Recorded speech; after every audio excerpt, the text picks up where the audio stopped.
Hey. Good morning, good day, cause you know a good day, and we all about to play now. Hey, good morning, good day, and it's just a good day, so let's all have a good time. Get it all away, light up blood, go ahead, put it all in the tray, get a drink, put it all in your head, let's slay. It's the weekend, it's the weekend. Oh, hey, what's going on, y'all already know what it is. Yes, sir, this is your favorite blurred click, ready to talk blurred shit, and today we got plenty to chat about. First of all, we ain't never get a chance to really wrap up this season finale of the wonderful show that we have come to know as Paradise, with all of these beautiful melanated faces across the screen. And even though they tried to get to your boy stayed on top of things, found his family and all of that. We'll get into all of the intricacies involving what happened in this week's episode. Even though I know it happened earlier this week, it don't matter. We still gonna talk because Saturdays is our day, man. Like Jazz would say, this is the new Saturday morning cartoon. So we're gonna chat on that, especially because we ain't gonna be hearing from it for a long time now. So let's talk about it. But in addition to this, we've also got some other things on the docket for y'all today, such as you may or may not know that Invincible is also currently running. And yeah, what do you do when Pops just shows up and is like, yo, hey, we gotta talk? And you like, man, I don't even fuck with you like that. And he like, well, we need to talk anyway because there's some shit about to happen and you should probably know about it because you probably gonna want to do something about it. So yes, let's talk about that especially. And that's not the only thing going on. You may have noticed that your boy in a shiny new black mask, oh, this shit is dope, is fresh back on the scene, and he coming to crack bones, and he's coming to, stab you with his little thing, the bow thing that he be using to jump across all the buildings, his little weapon that he uses. We definitely have to talk about that, so please don't go nowhere. We definitely gonna get into all of that, but special treat for y'all, all right, as you all are hopefully liking and subscribing to everything we got going on this morning. I've also got an interview that I was able to conduct with the lovely Sydney Mikayla. That's right, Sydney Mikayla. Some of y'all may be like, man, she looks familiar, sounds familiar. Well, let me just put you on to the lovely Sydney Mikayla. Not only was she in shows that such as General Hospital and also Craig of the Creek, not only did she star in Transformers: A New Spark, but she also was the lead role in an anime called Invincible Fight Girl, where she was the black lead of an anime that premiered not too long ago. But yes, held down her role. And in addition to this, she's also done so many other things. So we are going to talk to her. Well, I actually already talked to her. I'm going to show y'all some clips. So we're going to get to know her a little better because my homegirl right here is doing big things. So, we want to talk about them, And so let's go ahead and get into that. But first, if I can keep it real, there's a couple things I want to holler at y'all about that's kind of personal. So hopefully you don't mind sticking around real quick. This is the new Blurred Order. Let's go ahead and get into it. Yes, sir. This is one of the greatest podcasts, and you know what? Fuck that. These guys are fucking awesome. They my niggas to the end of time.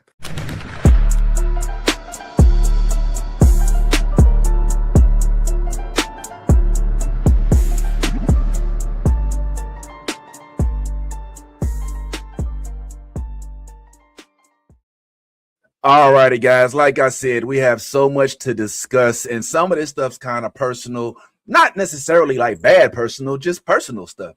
So I hope you don't mind rocking with your boy for a little bit. First and foremost, go ahead, hit that like and subscribe button. Yep, the like button. Bing. Oh, where's my little sound effect? I got it right here. Bing. Oh, shoot. Bing. Oh, look, it can be louder than that.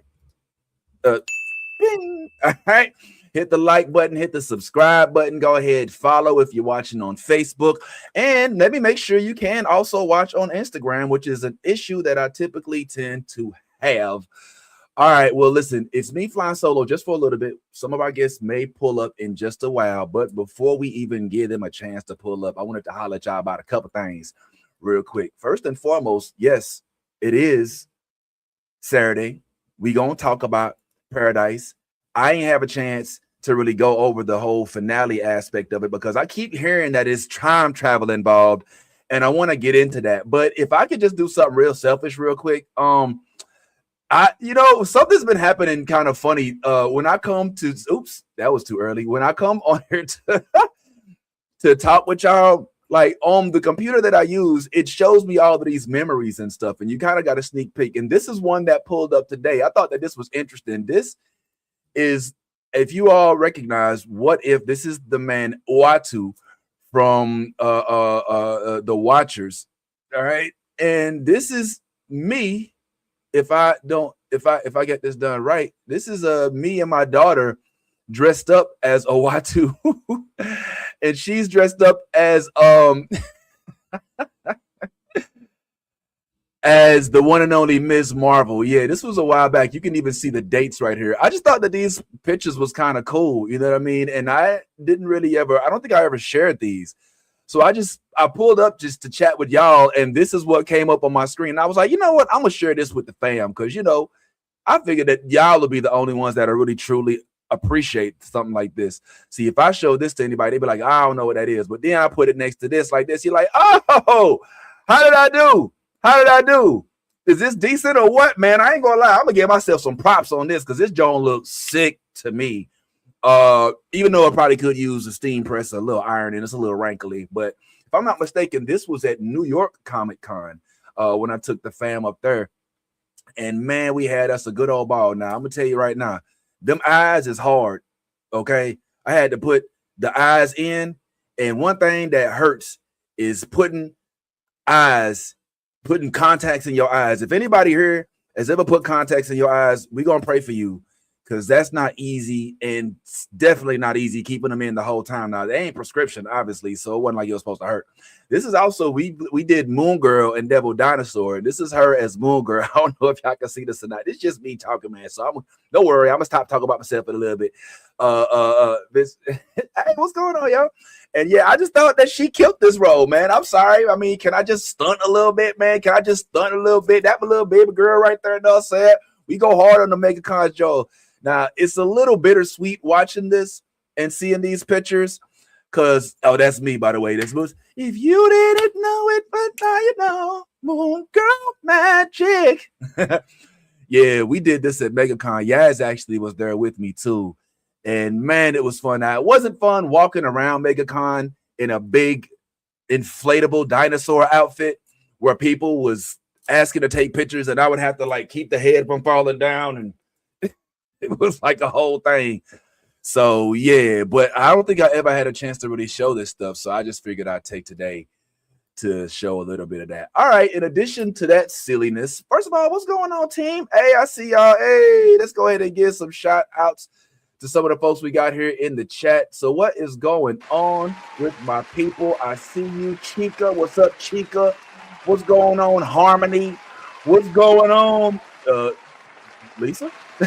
Lisa, you in the building? What's going on? What's happening? Frio Tresses. Everybody else that's in the chat, man. Appreciate y'all. That's also, yeah, I know.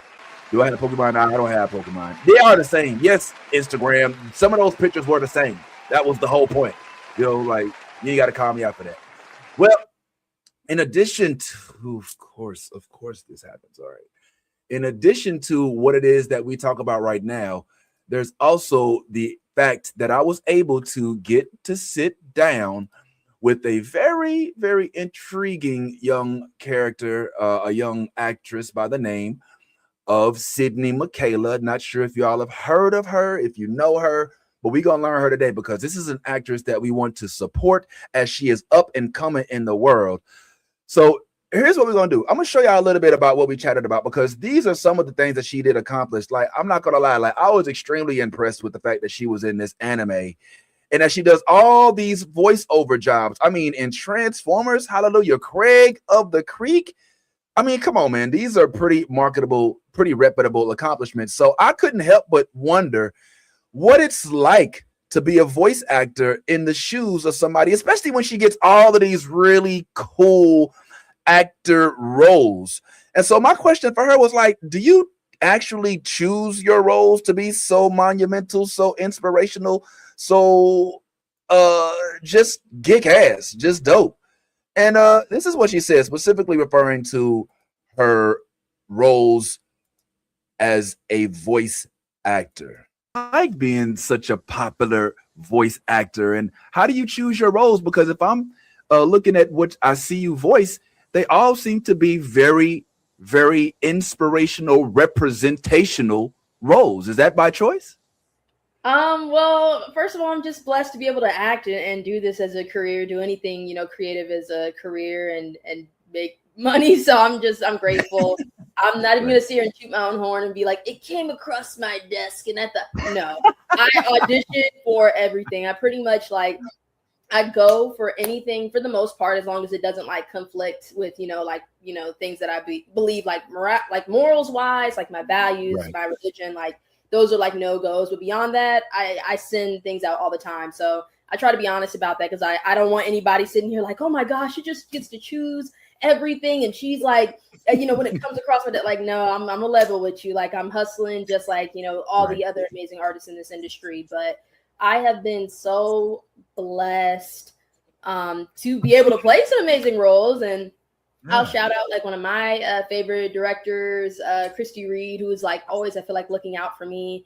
She worked with me on my very first voiceover project, which was We Bare Bears on Cartoon Network. I have a few lines, but I really think from there I made connections with her, with Cartoon Network, and from there things just kind of kept happening and flowing. So I'm just very, very blessed. It's been a beautiful journey, and I really do love voiceover.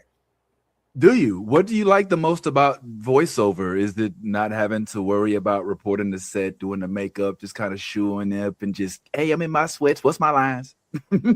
Sort of. I actually don't always take that approach when it comes to voiceover. I try to wear something that resembles what the character might feel like. I use the example, I played Phoebe in Dewdrop Diaries. It's a young children's TV show, but I was a fairy. So I wanted to make sure not to come in things that felt heavy or big. And then vice versa, I played Robbie on Transformers Earth Spark. So that's a boy. So a boy doesn't dress like this. So I would make sure to try to have hair. Oh, period, Clip. Wow, y'all are on. I would try to have my hair back. I try to wear Tim's, Robbie's from Philly, wow, my dad's from Philly. So I try to be okay, can I wear some of my dad's clothing? So I still do go in character, but I actually think what's really exciting about it is the theatrical kind of element of it. No one can see you, so you have to really overemphasize sometimes the emotion and where you're trying to go with it. So I think that's actually the most fun part, is really trying to emote through every line, because no one can see your face or anything that you're doing. So right, that is a fun challenge almost that I like to conquer.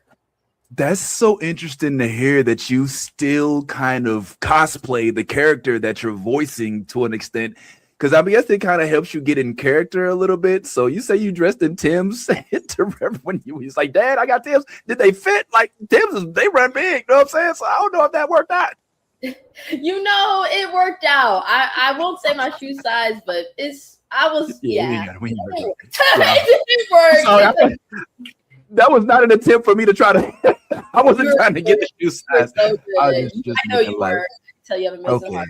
You're so good. But no, that's real. You know what I mean? Me and Zendaya and all the tall girlies. You know what I mean? We I get it. Yeah, my wife's that's tall. Okay, so. Okay. We winning. Tall girls winning. Love it, absolutely. And so I guess you took that same energy over to Craig of the Creek, where you actually were also playing an instrumental role. Talk to me about the experience there, because a lot of people are fawning over this show and what it brings to Cartoon Network. They seem to really love you, and every reason to, because you're killing it. Oh, thank you. I mean, yeah, again, such a blessing. Maya started as a 1 or 2 lines. So I came on as the King's posse, and they told me that I was just supposed to support the King, and I was like, okay, I'll do that. But then the role really started to grow, and actually I got my own little bottle episode, the one that you're playing right now, where Maya, we get to meet her family, we get to know who she is, what she likes to do for fun. And again, just such a blessing, so unexpected. But I always say the lesson in that is like, show up as your best self, no matter what the job is. You know what I mean? Because I did not come on knowing that the role was going to be over a 12-year span.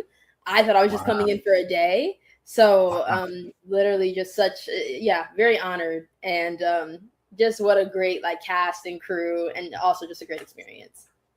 How do you dress when you go to voice her as opposed to for your Transformers role? Actually quite normal. I feel like my or like Keep on the Edge of Wonder Beast, I played Wolf, and like those like tomboy kind of characters, that is actually how I dress like on a normal Tuesday, like sweats, a top. I'm trying to work on it actually. I was like, okay, I made a Pinterest board this year. Like this year I was like, Sydney, we have to start showing up and showing out. But yeah, on a normal Tuesday, I'm like, ooh, thank God, let's go. You know what I mean? I was in college as well. So I was just like, okay, like just driving from my dorm. Let me do this real quick, go to class. So yeah, it's actually like my normal every day. So very like just baggy, oversized. Like I want to be very comfortable. So those are actually the easiest ones I feel like to voice, because I'm like, okay, this is actually kind of like how I feel right now. Like this is not how I look on a normal Tuesday. Beautiful. Yeah, so she has a lot to say, as you can tell. And man, was she delightful. I'm not going to lie. It's real cool when you can actually get folks that you get a chance to speak to that open up, that actually will tell you how they actually felt when things were occurring in their life that they may not have been able to share when it was happening. So you got to tell them to reach back into the memory basket and be like, man, what's happening when this happened, and so on and so forth. So yeah, she has a movie that's currently out. I believe it's on Amazon Prime or one of these. It's actually called Crybaby Bridge. I recommend that y'all at least give it a gander. Okay, she plays a young pregnant girl, goes through some things. It's kind of one of those, kind of, I want to say it's a thriller, scary movie. I got a chance to watch it. She gives a stellar performance, and it's a crazy little concept. And I was curious about some of the roles that she had that led up to this role, because as you can see, she's done a lot: filmmaker, producer, graduate from college at UCLA. She's done so much. But one of the things that caught my attention was the role that she had in a little show called General Hospital, where she actually, in this particular scene, ended up playing a young lady who was explaining to somebody of non-melanated descent what they actually get to have in terms of privilege when it comes to police interaction. And this aired, if I ain't mistaken, at the height of the George Floyd trials, of a lot of, post Trayvon Martin, a lot of the things that stirred up the community. And I was really curious as to how she approached this role. Let's hear from her what she said. So now you're finding yourself in some actual roles, and some of these aren't as new. Some of them have been out for a while, such as one of the scenes that I thought was extremely instrumental in a little show called General Hospital, where you legitimately acted out. And this was a very well-timed show as well. If I'm not mistaken, they tapped into the culture when the culture was reeling from incidents that were happening amongst the United States. And here you are. Look, I ain't gonna lie. I watched this scene over and over. Like every face crinkle, everything was right there. Like, look, how you think I felt about that, Tommy? You know what I'm saying? Like, talk to me about what went into this General Hospital performance that may differ from what you bring to the booth when you're doing voiceovers and stuff like that. Oh man, I think it's actually a subtlety. So I think it's opposite maybe of what people think. I think voiceover is a lot more theatrical, and then when I'm doing things on camera, on screen, it's a lot more subtle, because you have to think that someone's like watching you right there. Right. So I think that's the biggest thing, and just actually keeping it a lot more realistic. But every character that I play comes from a grounded place. Even if a character, especially with voiceover, isn't always human, it's always coming from a human place. Like, we're always watching humanity, even if we're not watching humans. I hope that makes sense. Ooh, hold on. Rewind. Say it again for the ones in the back, because that was a little deep. That's going into the book of Proverbs. Hallelujah. What? Say that one more time. Rewind. I will try. I think I said that even if you're not always watching humans, like, you want to watch humanity. So nice.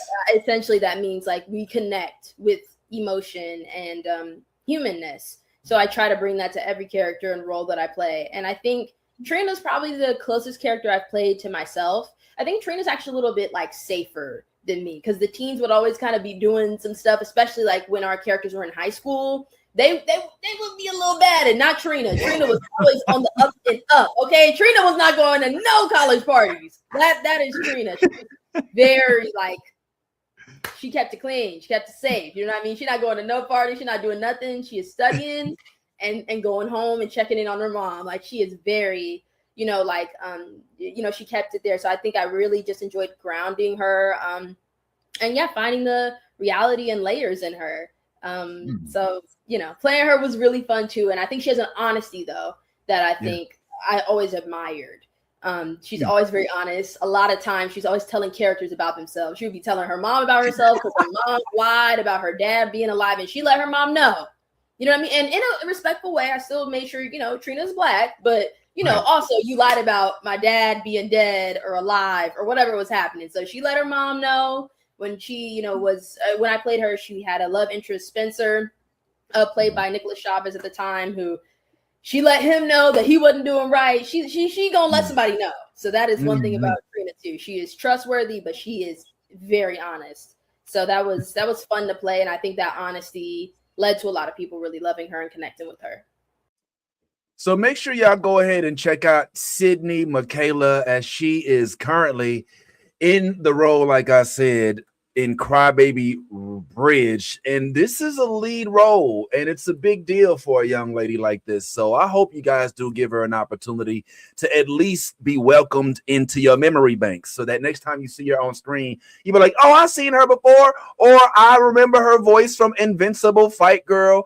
Or you might even say, oh, you know what? That's the girl from Craig of the Creek. Or that's the girl that voiced the old boy on Transformers. Or that's old girl that was on, or more importantly, that's the girl that I saw right here on the New Blurred Order with your homeboy, the real Vince Taylor, and some of my counterparts as well. So appreciate that, man. Let's go ahead and keep it moving. In addition to this, we did get an opportunity at one point in time, because now, before we start getting into Paradise and the, all right, first of all, quick teaser on Paradise. The finale happened, right? And so we definitely got to chat on that. But why is it I keep hearing? All right, so I'm gonna talk to the chat on this one. So Debbie, Abby, what's going on? Lisa, Harmony, I hope y'all here to have my back, because I need somebody to chat with about this. But why do I keep hearing about time travel? Like, what is the deal about time travel? Even to the point where my wife is adamant that there is something having to do with time travel on this. She even sent me some time travel thing. She sent me something. Let me read it to you right quick. Time travel theory explained in Paradise. For everyone saying time travel theory came out of nowhere, you aren't understanding where it's coming from. Okay, what is the time machine reference? Paradise explain how time manipulation works in Paradise, but what will this mean in season 3? Okay, we're gonna do some research on this, and we're gonna have to talk about this, because I'm like literally like, what is they talking about? Because I missed it. I'm not gonna lie, I missed it. So we're gonna dig deeper into the whole theory of time travel as it exists in Paradise, because I feel like a whole idiot. Like I it feels like there is some sort of additional layer to Paradise that I completely am amiss from. Like, I am completely outside the loop, but evidently I might be the only one, because it seems like people are out there making their assumptions that time travel is a whole thing. And one of them, I believe, is speaking very, very outwardly about this whole theory. So we'll get into this a little bit later, but just to kind of tease it up a little bit, excuse me, this is, I think, a little bit better. It's a little bit of a better explanation as to what it is that folks are talking about when it comes to evidently this freaking time travel, whatever you want to call it. All right, so let's take it out. Let's take a look at it. Let's take a listen to this. Changes everything that we just watched. let's talk about what this is going to mean for season 3. So they used a metaphor about blocks of cheese, where a block of cheese represents time and the block exists all at once, meaning every moment across every timeline is happening simultaneously, not, linearly, all at the same time. But here's where it gets interesting. They said when characters make decisions, it doesn't just, change the future. It can branch off and create an entirely new block of cheese, a whole separate reality. And then they added more, and this is the most interesting part to me. They said slices of cheese from a block can be put into a different block. So that means, a person from one reality can show up inside a different one. That's how someone like Link, aka Dylan, could exist in the story as he does right now. I think that's what we're seeing on this card that Sinatra gave Xavier, where it's like all these different things are at different points on this timeline up here, but it's wrapping around and converging on itself. So I don't think season 3 is going to be about different timelines. We're just going to see those different slices from other timelines entering into the one that we've been watching. So there's going to be those coincidences, like they said, physical disturbances, repeated events, things like that. But just like how they slipped Dylan's existence into this reality, I wonder if people can slip out of the reality too. That would be wild. The Paradise writers just listen, I'm seeing some of the chat, and evidently some of y'all feel the same way I do, and you kind of like, time travel, what? When that happened? And I just gonna be real, like, if didn't nobody mention it to me, I would have been completely out the loop. Like, I'd have been like, excuse me, what? And I'm still, as we speak, I'm still like, what the fuck are you talking about? What? And I think that either it makes me either completely ignorant, completely stupid, or completely in tune to certain character arcs and certain storylines that make me kind of blind to some of the other stuff that's happening in the show. Here's what I will tell you for the time being before we take a deeper dive a little bit later. I have to agree with my homegirl Harmony in this particular sentiment. One thing that is undeniable is that my dog Sterling K. Brown is a whole giant when it comes to his performance on TV. I mean, the dude is just a complete. I mean, I almost said Last of Us. From This Is Us, from This Is Us to this right here, man. Like, yo, the dude is just killing it, and you can't help but like feel whatever he has on his face, right? Like the dude, he's so earnest in everything that he acts. Where's my family? I'm going nowhere until I find my family. I'll kill you, Sinatra. There's no holding back. He makes you believe each and everything. Now, all of it don't make sense. Let's keep it real. It don't all make sense. Like they gave that baby to anybody who was willing to hold the baby. Like, hey, hold my baby. And also with regard to how Sinatra ended up being the mother, so to speak, of my man right here. Excuse me, my man right here. My man right here. It's still, I think that's the only thing, because let's think about this right a second. So the one thing that sticks out to me in terms of me remembering things that are significant is recall when old boy, when the killer, the psycho dude, we thought he was just Sterling K. Brown's friend, Xavier's friend, but he ended up being a killer. And remember when he went to go kill old boy whose wife was named Alex? Remember that whole scene, how he was in there and it was like, man, all right, well, hold on, you're gonna kill me, that's fine, but just wait, let me kill my wife right quick. Remember that whole scene? Well, the one thing that I took away from that whole scene was I recall old boy, I guess we're gonna call him Link. All right, Link himself was in that scene. He was at the end of it. Remember, like he said, the scientist dude was like, yo, whatever you do, you have your way with me, but there's a dude coming here after me who's very important, blah, blah, blah. And that was the next dude we saw. We saw this dude. We saw Link, or if you want to call him, chat, help me out. What was Dylan? Or if you want to call him Dylan, whatever you want to call him.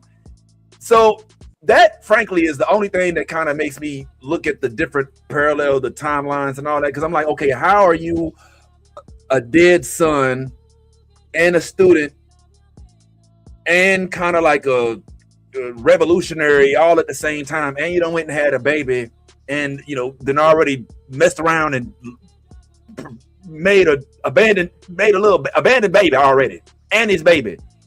So that's one of the few things that I see. Also, we recall there's that whole thing when their noses start to bleed, 11 style from Stranger Things, and when it tends to happen, it's almost like they're starting to have an intertwining of the different parallel universes, so to speak, if that is indeed what it is that's going on. I'm not certain. It's so much to speculate on that it's difficult to actually formulate an actual plausible conclusion. Yes, my head hurts too, Harmony, because it's like, what in the entire hell is actually going on? It's so coded. It's so subtext. It's so not blatant. It's not easy to put. And if I'm being frank, the drama in the show is bigger to me than the notion that there's time travel or that there's actually multiple universes. By the way, can I just say something real quick in the spirit of science, motherfucker, which I deleted that clip because I never used it, but I had a little thing say science, motherfucker. But yeah, let me just say this. Bring it in. Come on in. All right, too close. The concept of parallel universes is completely stupid. All right, as a dude who loves science and loves the concept of different ideals in the science fiction realm, parallel universes are the dumbest science fiction anomaly or,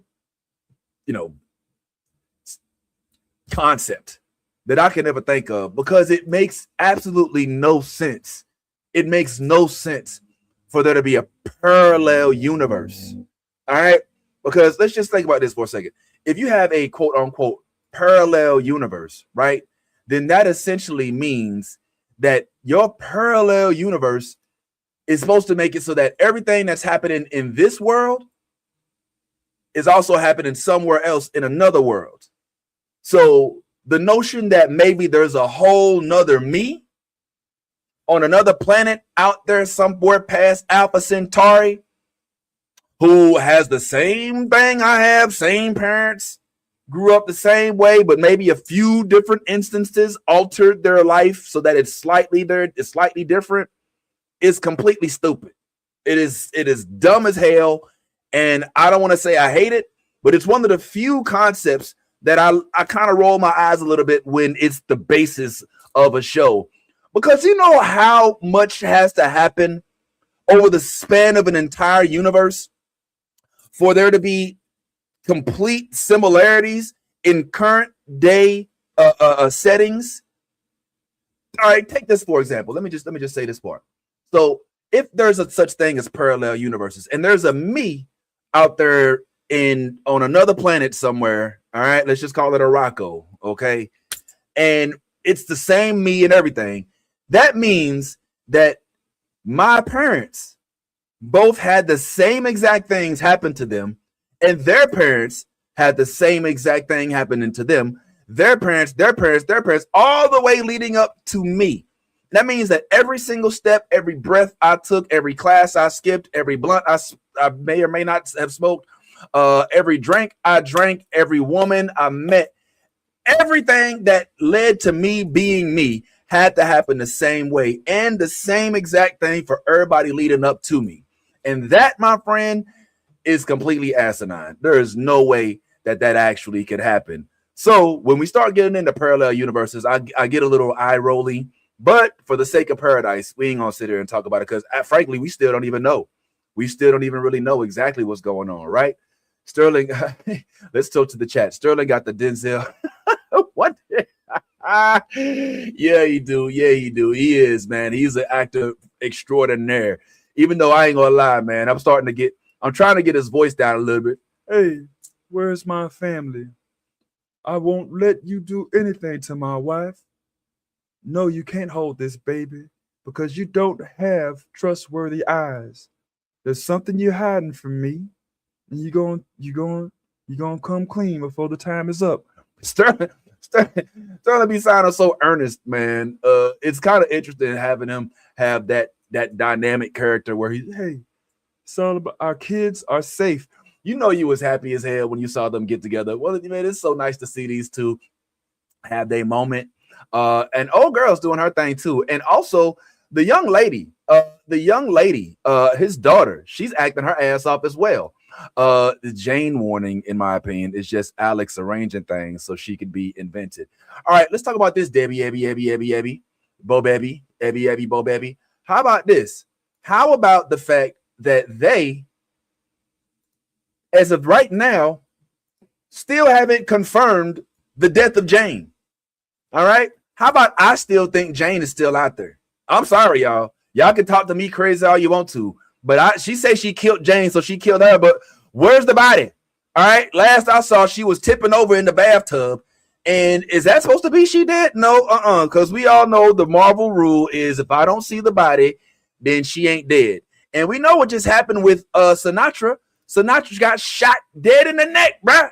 And what's up? Here she is talking on the next, on some sort of rap. Like, Sinatra got shot right here. Like right here, but pop. And came out the hospital. Was like, all right, let's get back to work. So am I supposed to believe that this FBI agent trained to take bullets, to take torture, got stabbed and is just dead? No. And especially now with the introduction of the possibility of parallel universes, time travel. All right, remember, Jane thought her dad, she thought her son was dead. She thought Dylan was dead. And now she's willing to go out in a big bang because she thinks that everything gonna be all right now that she got her son back.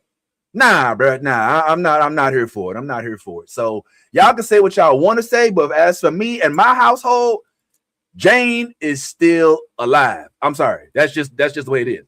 Now I do want to boast a little bit, okay? Because it was me that did say that Alex was gonna end up being some sort of acronym. All right. And I told y'all that. So I'm gonna pat myself on the whole back. Yes, hallelujah. And I see some of y'all already even putting in here, oh, Alex with the 3 instead of with the E. Oh, why is that? It's because it's a whole acronym. Hallelujah. Yes. Who is a person with 2 thumbs that also knew that Alex was gonna be an acronym? This guy, hallelujah. And well, I mean, I don't even know if it's an acronym. I think it's actually more of like it's more of like a symbol or something like that. So I don't know. I just knew that it wasn't a person, even though it is a person because it's old girl's wife, old boy's wife, right? But yeah, I don't know. So, but the question is, why is Alex so important? Alex, I believe, is an artificial life form that predicts major occurrences in the universes. I don't know what you think. I got a homegirl here who I don't know if she did you watch Paradise? No, yeah, no. Okay, all right, we'll bring you in a second. We got Invincible though. No, it's okay. So this is crazy to me. What do y'all think Alex stands for? I think it stands for all life experiences externally. I don't know, but you saw it, right? You saw it. Did you see it at the end of the show? They had it written on the outside of whatever it was that was cloaking a machine. All right. So we know Alex is some sort of device, or at least at bare minimum, not a biological life form. All right. So that's something we know. I'm going to give the floor to Harmony. Harmony had an essay she wrote right here. I think we trained to see sci-fi in every show. Now, I call it the Lost effect. Remember the show Lost? After watching that show, every damn show has some... but goddamn. Yeah. I mean, yeah, well, I don't mind the sci-fi element. I just don't like the fact that we don't get to know what it is. In my honest opinion, it's a lot like From the two universes, realities, with the liminal space between. Look at all the threes in the Oh, ooh, this is a good theory. I'm here with you. I'm here with you on this one. All right, what else do we have here? Oh, look at this one. This is a good comment. Yes, I've been waiting for someone to explain those nosebleeds. Well, my man Ant says it feels like it could be time travel because of everything with Jane.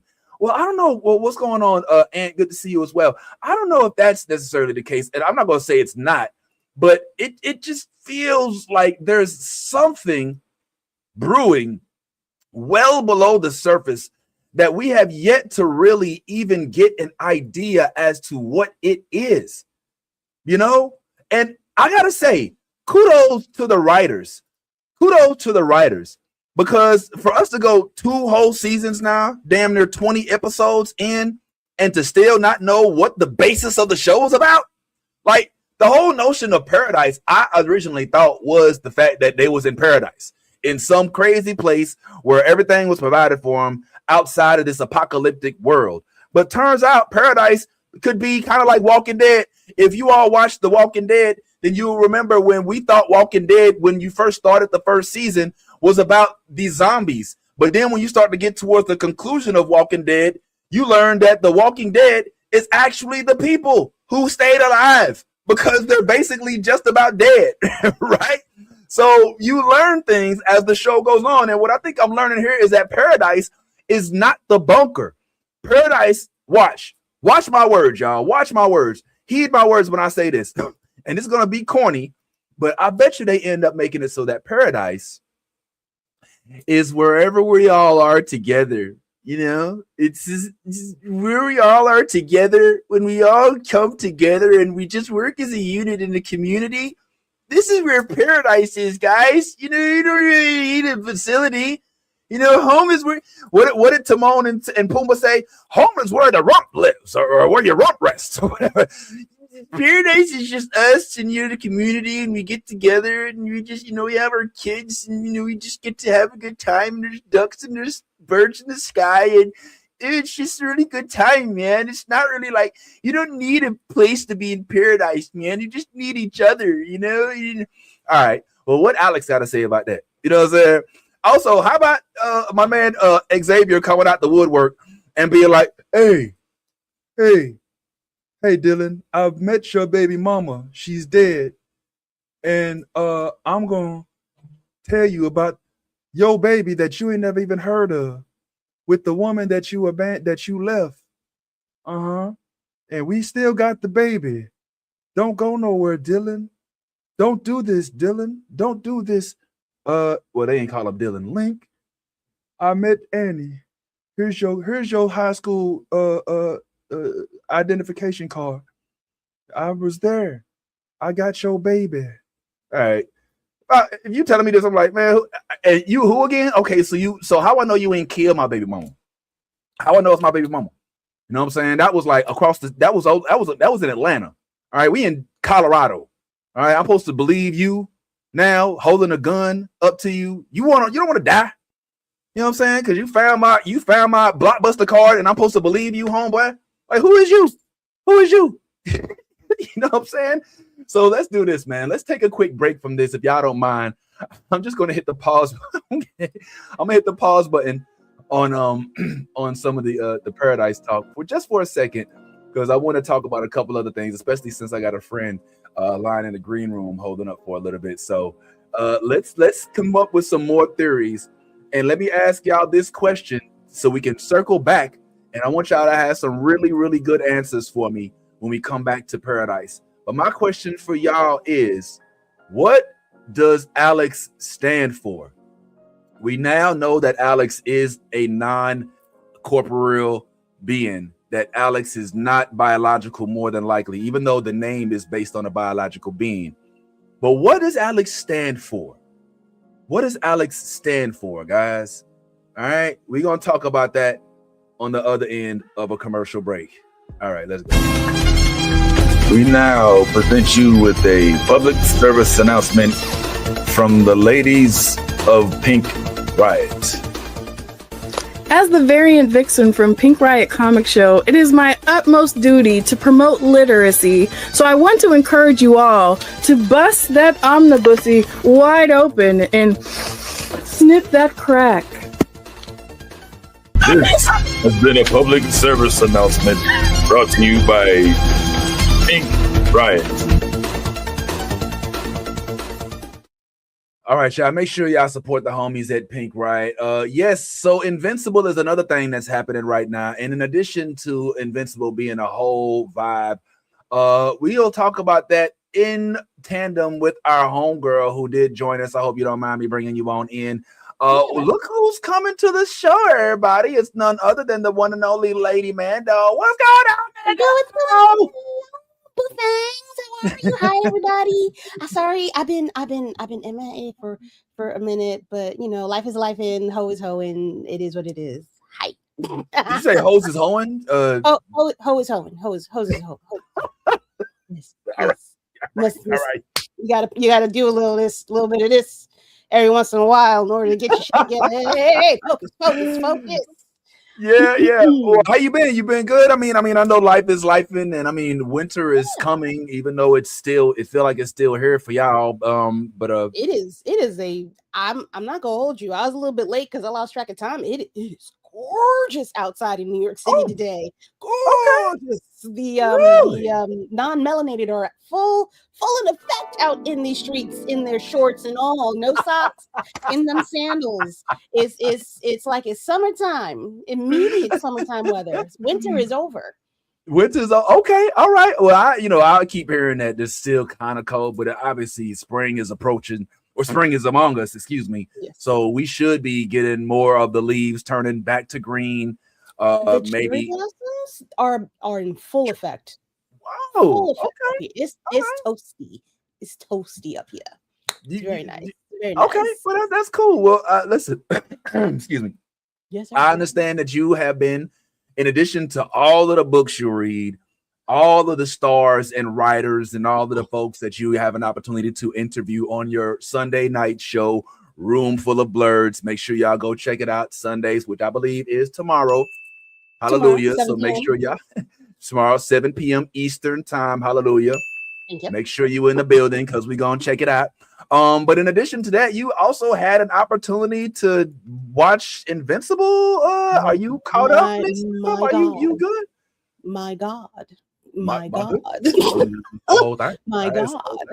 Where to start? Where to start? I don't, Debbie, because Debbie. Let me save Debbie for last.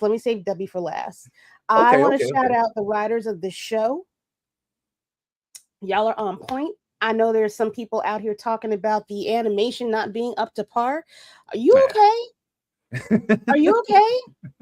Y'all are we're here for different reasons, it seems. This show is exactly what it needs to be, how it needs to be. If you are, if you can't drive a car without being under your parents' insurance, you may not have capabilities of understanding why the show is being animated in the way that it's being animated. Okay? This show is fine. Mark, I'm gonna need you to get some body armor, baby. I'm gonna need you to get some body armor at least one time. Try it out. Just see if it like maybe slows down the impact of things. Uh-oh. Did you hit your mute? I didn't do that. My back? Oh yes. Sorry, I don't know what happened. Body armor. You need it. Clearly, you specifically need it, and dodging is imperative in life. You don't want to dodge. Don't do that. That's great, but your body is taking these hits and hits and hits repeatedly. I need you to do at least a little bit something like that. These upper level demon gods that are Viltrumites. The last 5 minutes of the show, I literally did this. I was like, oh my God, stop. 3 times I gotta see. I know the human body is an amazing machine. I did not need to know how much of that machine was packed inside a meat sock. Oh my God. Disgust. It's human body. I don't even know how that also, safe words are important. Mark, call me. We could talk. We could talk a little bit. We need to establish boundaries. When you start to see somebody turn blue, that means you're supposed to stop, especially when their fist is in you. That's another double entendre that you might want to, look into. The show is amazing. The emotional toll in episode 5. I went from being, I don't think I laughed at all now that I'm thinking about it. They had jokes in there, but there was so much drama and gore. Yeah. Okay. Uh-oh. Debbie. Uh-oh. My sister in Christ. How you maintain the composure that you held. I know you was throwing them hits, but fucking for real. I need you to take some notes from your son and the way that he's fighting. I need you to come from the hip a little bit and bring it back around and go through the item that you're trying to hit. I know you broke your hand, but that's because of poor technique. Okay? He deserved all of that shit, but you gotta learn to pop it just a little bit through and through. You're not trying to hit the mass in front of you, you're trying to go through the mass, okay? More effective. Okay, and a little, and from the shoulder a little bit, pop. You got it like a kamehameha. Wait. My God. That's what we need to do. Lastly, that monologue. Ooh. I have not gotten up out of my seat for an animated show since anime. I have not had a regular Americanized cartoon make me get up out of my seat and say, yes, and you ain't shit neither, and your mama ain't shit. And I hope she should have swallowed. Saying all of the shit that she needed to say to him and being composed. Do you understand how much rage that woman had to have in her body in order to get to she's been waiting years to talk to this man. The grief that was going through her. And to have, I'm going to cuss a little, to have this nigga come in my house, right, barefoot, dirty goddamn feet on my wood carpet floor and tell me, I'm sorry, nigga. He couldn't see me. He couldn't see me. And how my sons have left the house so that I can talk to you and you can talk to me any kind of way that you want to talk to me. And the only words that you can continue to say are, I'm sorry. And what is it? I don't even think he said, let me make it up to you. He just kept saying sorry. He just kept, stop saying you're sorry. Stop saying it and do some fucking thing. Do it. I'm over it. I'm so over this nigga Nolan. And then you talking about, I'm gonna be, what did he say? I will spend the rest of my life making it up for you. Nigga, you about to go to war and die. You are literally about to go to war and die. You got 2 weeks. I'm not even gonna see you tomorrow. So for the rest of your life, you got, which is 8 hours from now, allegedly, you gonna try to make it up? You full of shit, nigga. You ain't been shit since you was shit. You ain't shit. Oh my God. Ain't shit. Clean my goddamn house before you go. Oh my God. I was not ready for the fully loaded automatic rifle that is Lady Mandalore this morning. Holy fuck. Like, you put some thought into this, mama. That's just me rambling. If I was focused on this whole fucking thing, the choice you made, he made a choice. He made a choice to not wear fucking shoes in my goddamn house. And I know Debbie has told that boy Mark, you better take them fucking shoes off before you come in this goddamn house and running and traipsing around or whatever the fuck it is that's on the outside, and you smell like outside. Take all that shit off, get your funky ass in the shower, and you choose to come in her house. 20 years. You know the fucking rules. Barefoot ass shit, nigga. I can't. I'm good. I love you. I love you all. I'm sorry. I'm done. I've been holding this since Thursday. I've been holding this since Thursday. So I swear to God before God, Nolan gotta die. I know what happens in the comics, but these motherfuckers is doing some new shit. Nolan, you gotta die. Fuck you. I hate you. Die. Oh my god. Oh my god. Yo. And bring my son home. Right. Oh, okay. Wow. Oh, all right. Well, this. How did you watch the show, Vince? Did you watch? How about everybody out in the world? Did everybody else enjoy the show? I thoroughly did. I had a nail pop on my neck. Let me fix my. Oh my god. All right. Whew. Well. Hi. Man, thank you so much. It's good to see you, yo. I feel the same. Of course, the show is completely crazy, but I want to go to where you were going when we were talking about the last few minutes of the show, because it was gut wrenching, literally, to watch. Like we're talking about a dude. Oh my god! Like all right. We're going full spoiler here, guys. So if you ain't seen it, you need to go ahead and get up to date because we're gonna go full spoiler on this. Well, we're used to seeing Mark doing some ass beating. Like we're used to that. Like we welcome that. That's what he does. But in this particular instance, he took it a whole nother step. Like we're talking, he's getting. I hate you, nigga. Let's die together. Okay. So let's get into it. So, if you're queasy. If you don't like the sight of blood or guts or insides or entrails, then the last few minutes of this show is not your jam. Because it was how was it only 5 minutes? It was only 5 minutes of that. 5 minutes out of a 45-minute show. What? But freaking Conquest.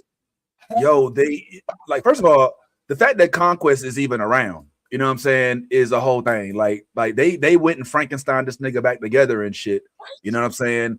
And so now we got to worry about his ass. Well, at least we did at some point in time. Like I said, full spoilers. If you ain't ready, then go ahead and get somewhere where you be ready. But yeah, like they go full on. We bringing Conquest back. All right. By the way, during this whole battle, where's old boy that teleports and the Guardians?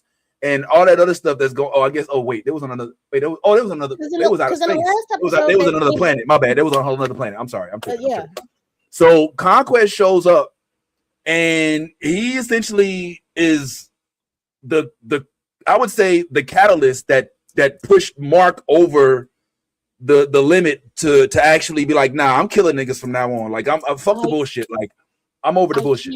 I can't wait to taste your girlfriend's blood again. Oh, man, villain as fuck. Come on through, bruh. What kind of fuck shit is it? What? And okay, can we? Okay, continue. No. I can't. I'm good. Well, I was just gonna say, like, they actually.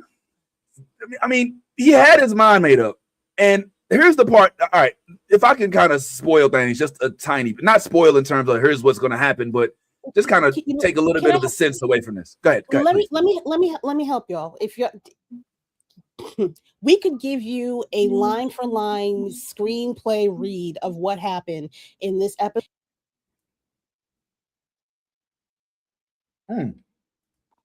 Sorry. Even if we did that, it would not this what happens in this episode. You would still be shocked when you go to see it. Agreed. If you want us to go for this one, you'll be fine. Go watch the episode still. However, be prepared. Shit goes down. Sorry. Yeah. Nah, like in the words of Scar, be prepared. It's coming.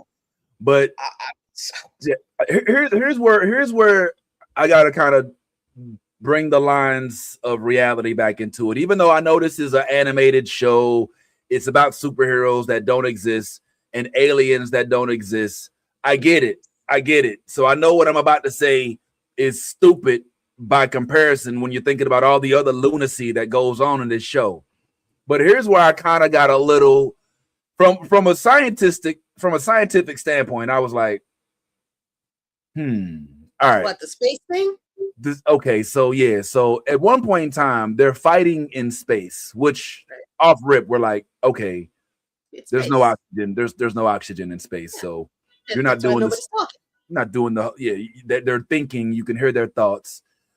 They're doing the Superman 4 thing where they're fighting in space, which is kind of weird. All right, because it's like once you leave the atmosphere, do you just decide to stop breathing? Do you not have to breathe? Are you able to breathe something that's in space that humans aren't? I don't know. But either way, we do know that my homeboy, damn, the son, man, my memory is so terrible. What's his brother's name again? The one that he grew up so fast or whatever. Oh my God. Oh, yo, I'm losing his name. Wow. Somebody refresh my memory in the chat, please. Somebody just refresh my memory. What's going on, Mike?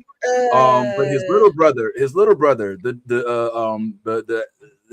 alien dude, whose name is escaping me just for a moment. While they're fighting in space, Omni-Man comes up to him and says, "Do you need to breathe?" And he's like, Oliver, little Ollie, Oliver, like the manager of my team, Oliver, little Ollie. He's like, "Yes, I need to breathe." And so they go to this local planet, right? And he actually gets to take a breath and he's breathing and stuff. And you're like, okay, good for you, man. That's what's up. But everybody else, they still keep fighting in space. It's like, all right, well, cool. Now, here's my point, Lady Mandalore, Kira. So did nobody else, especially the full-blooded Viltrumites, including Mark, who isn't even full-blooded, he's half human. They're fighting in space with no problem, meaning they don't have to breathe air. But somehow, Mark's way of killing Conquest is centered around him choking him. In other words, keeping him from breathing. But wasn't he already not breathing in space? All right. So here's I'll add two things that might make it more plausible. Okay. They do have to hold their breath. I think the reason why they can hold their breath is because they're more seasoned veterans at doing it. Okay. The Viltrumites are already super fucking hard to kill. Like, you see Mark, you can rip all his shit out and his spine and everything apparently still fucking works. Right. I think that I'm not 100% sure. I think what Mark may have done, because he said this, you just took your last breath. And I think when he went to, I can't remember. I think he actually either he exhaled or he was just done talking, and Mark caught him before he could take in another inhale or some shit. Because he was trying to rock Mark so he would loosen his grip so he could get some air in, but he had it closed off. Even if he had taken air in, it would have been a much longer fucking fight, which would not have gone well for Mark, clearly. There is a point where I think they all need to take some kind of breath. Okay. All right. That's my theory. That's my hypothesis. What I'm willing to suspend my belief with. I think that's fair. I think that's a fair assumption, because you definitely get the sense that they don't go on throughout the entire lives without breathing. And perhaps that's what it is that's different about Oliver than with, say, Nolan and Mark, that they've been doing this. By this time, Nolan has already spent many years. I mean, he's 1,000 years old, so he done spent many years in other planets and other cultures where they may not have the same atmospheric conditions as the planet Earth.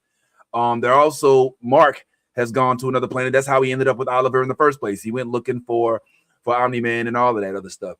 So another point is they have to use spaceships in order to get places. If they didn't need to breathe at all, they wouldn't use the spaceships.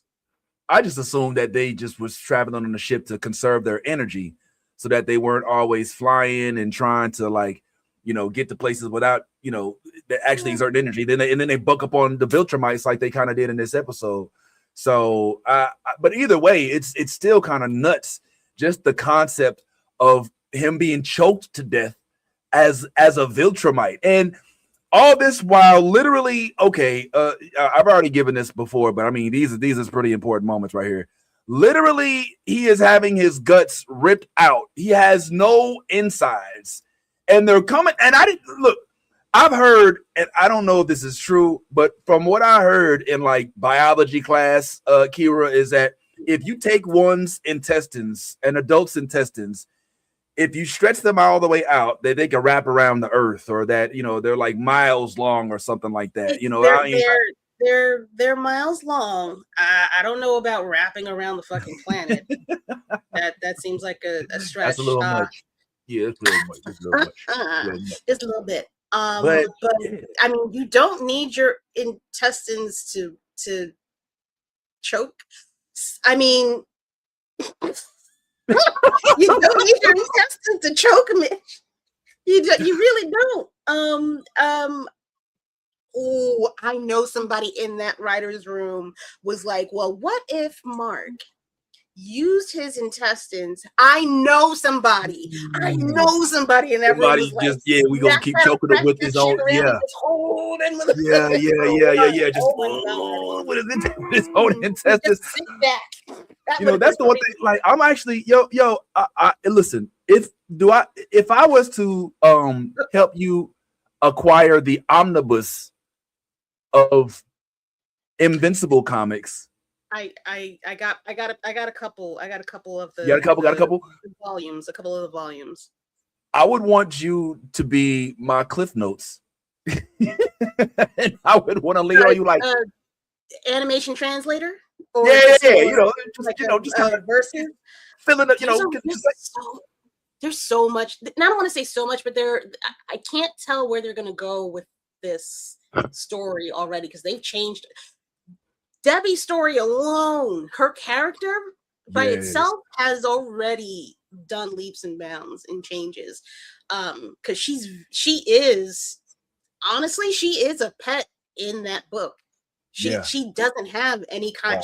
This is not the Debbie you get in the book at all. I'm also very curious about what's going to happen between Mark and Eve, because we didn't have a conversation before Mark left about what's going on with Eve. That's and that moment in the bathroom from the last episode, she hasn't told him. Do you think that and I'm glad you brought that up, because I honestly feel like that's a weird situation, but we've been presented with this in some stories before. Like, for her to withhold this information, I believe the assumption, I would say, is that if he knows about this, then it could distract him and make him vulnerable when he's going off to fight some of the most fierce competitors that he has ever fought, and she wants him to have a clean mind, or he won't go, or he may not go at all. But I tend to be of the belief that it could make him that much more protective, that much more ferocious, that much more intense of a person, because now I'm not just fighting for Earth and for my family that I think exists as of this. I'm fighting for my future legacy as well, because now I've got a little baby superhero on our hands, all right, that will have Viltrumite powers and possibly the ability to manipulate atoms, okay? I mean, when you combine those two skills, we're talking dominant. So I don't know. What do you think about the decision that she had to not give him the heads up on what it is that she's got in that belly? What do you think that she's making the right decision? I think she made the right decision to not tell him. She's not that far along. There is a converse there. I have a feeling if Kirkman is the type of dude that I think he might be, I think he's going to stick with what happens in the books. And that is going to make people it is going to be talked about. It is going to be talked about. I don't think they're going to show her doing something, but I think it is going to be it's going to be a topic. It's going to be a topic, baby. It's going to be a topic, man. It's going to be a topic. I hope they are brave enough and they stick to their shit hard enough to say, fuck you. This is a real thing. And this is why this has to happen. I hope they're smart about the way that they do it. Whoa. Mark gonna be pissed as shit, but I think what happens in the books absolutely needs to happen in this story. It's the only logical decision to make at this point in both of their lives. Whoa. Okay, if I'm reading the leaves that you putting in this tea, it sounds like all options are on the table. Oh, very. The choices are there. Ooh. The choices are there. Ooh. I at 20-something years old, are you with those powers? Oh, yeah. And the kids already fucking up your powers? We don't know we don't know when these powers are going to manifest. Eve was made to have her powers manifest immediately. Immediately. We have no idea bruh. She couldn't handle college. Mark couldn't handle college.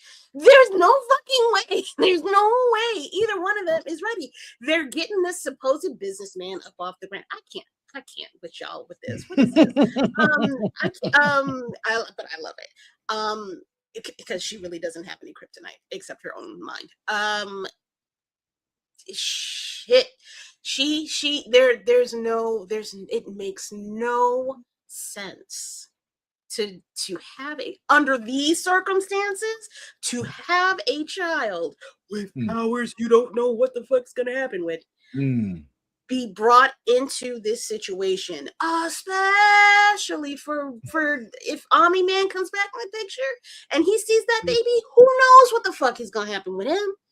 Who knows what he would do? Yeah. Well, all right. Well, it's tough.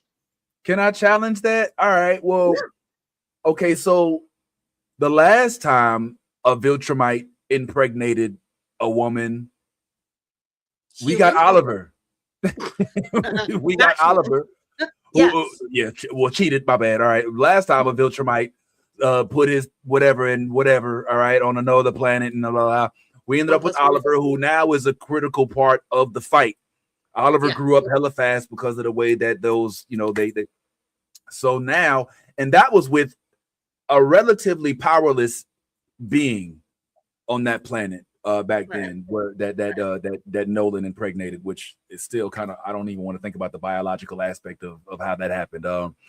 But that ingredient is now in the fight soup of fighting against the Viltrumite Empire. Dare I say, if Eve goes the route that I'm picking up from you, that we lose what could potentially be a pretty useful, and I hate to call a child this, but tool, or at least a useful a benefit, a useful entity that we could, or could it just be used against Mark? Oh yeah, all right, you know what, man, because don't forget, this isn't the bug baby, this isn't Oliver's growth speed, this is an infant. True. Okay, true. It's not. You have to wait if we're gonna go on Mark's genes, because the Viltrumite genes are quite strong. Look at the dark hair. We see that they don't get their powers until they're teenagers. Right. We got problems today that are on their way. And yeah, Mike, like Mike said, like, unless that's what I was saying earlier. They're tweaking the story so much. I don't know what they're gonna do. I do think for sure this Eve storyline is going to stay very accurate, though. Yeah. Okay. But I was gonna say, yeah, no. There's it makes no sense. That would be okay. it would be absolutely fucking dumb to bring a baby into this world under these circumstances currently.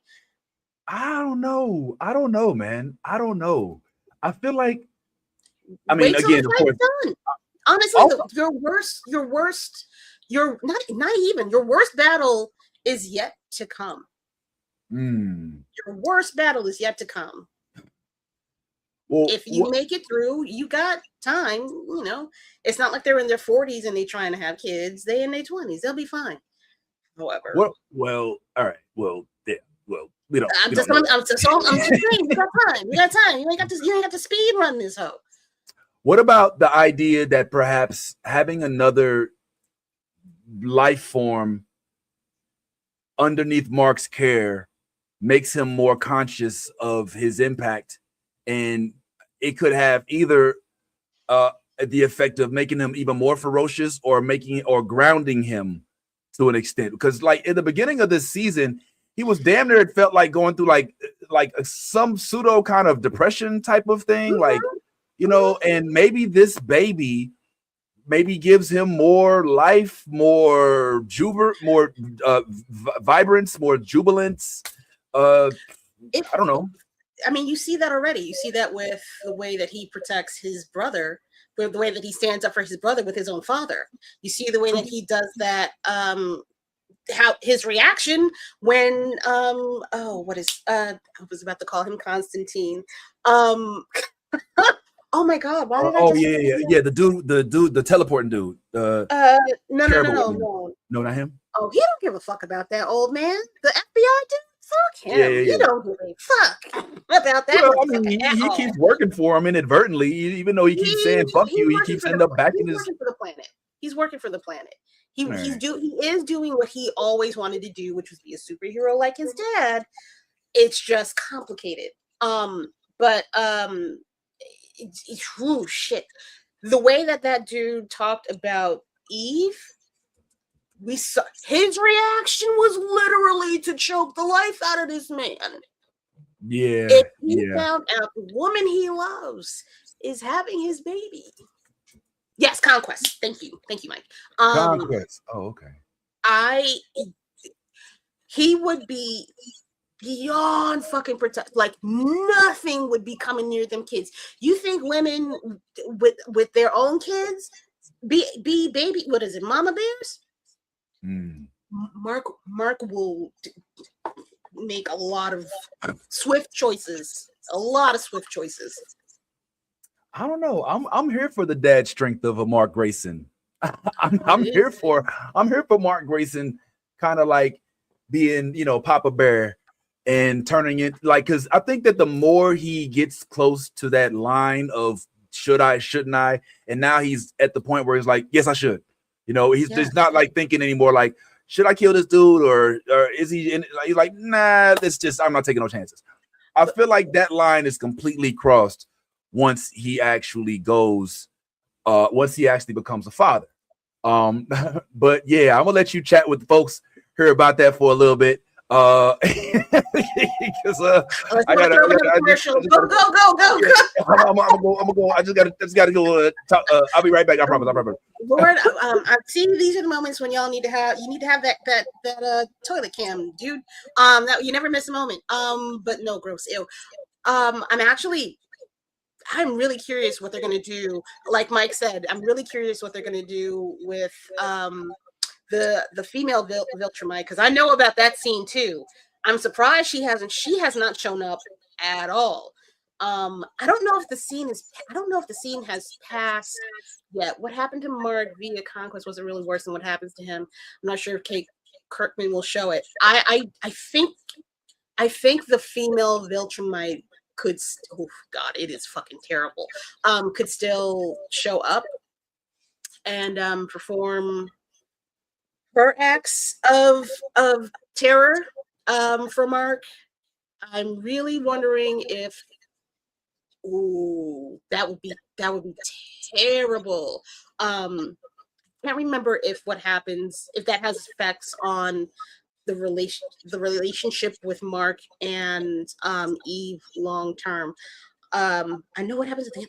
damn, that is gonna chop my ass. But I'm very curious how the hell they're gonna get off that planet. Nobody knows they're there. They can't really, I don't know how long it's going to take Mark to heal. He doesn't have the FBI people to help him heal either. Oh God, yeah, they have to do it. I know they don't have to do it, but I guess they could do it. Like I said, that boy needs a shield around him and he needs to learn to dodge. Mark is, this is, if you have not been paying attention, this story does not necessarily have a happy ending. Yeah, I made it back a little lighter. Thanks for holding it down, man. I had to, say whatever. But yeah, man, I'm not. One thing that is not happening is that the show is not losing any of its, like, how some shows like, the first 2 seasons was, and then like that's not happening here. That's not happening. Like the show is increasing in intensity. And even though you kind of feel like almost in every turn when they are faced with some life-threatening, some planet-threatening, civilization threatening villain, they always one-up it credibly. Like so since you got a little bit of insight, can you kind of give me at least an idea of what type of ruthless villain we're dealing with here in the realm of this dude, who they're pretty much selling us as the biggest of all bads. And I'm not certain what's his role. Bro, did you not see how you get jumped in to become a Viltrumite? Can you imagine what he had to do to be king? Who he had to kill to be king? Yeah. Bro, and wow. they were already getting fucked up. Like there's what, like he said, 50 of them left? Yeah. And he's still the king? Yeah. After what is it? The plague that was unleashed on them, bro. No. He's a problem. He's a problem. Yeah. And the fact that he just delegates his authority to other people to do the malicious shit that he needs to have done. Problem. Well, problem. Not only that, like, remember Conquest was like, hey, bro, just go ahead and kill me and make my death a good example. So at least, and what did he say? My man was like, nah, we're gonna keep you alive as punishment. Yeah.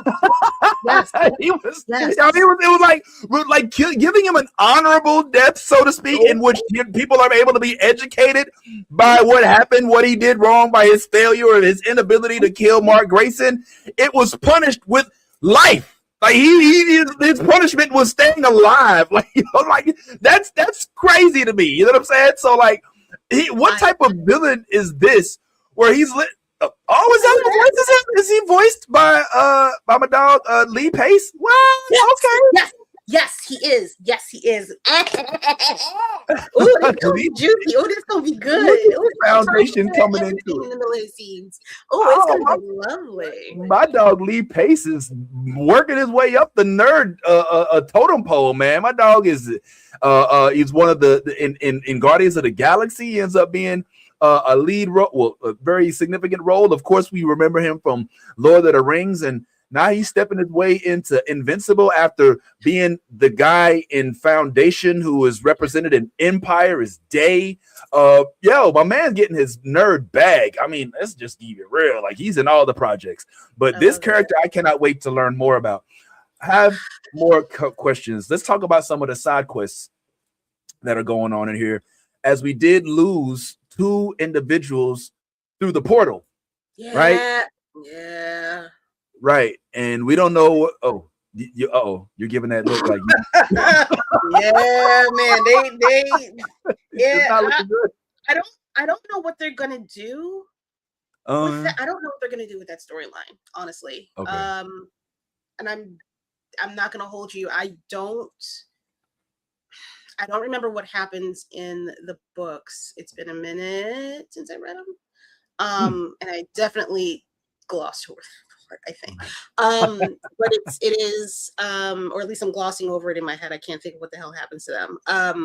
But they're there for a while, because don't forget, like, eons pass in their world on that side of the place. It took them, what, was it two seasons, 3 seasons before they came back this last time.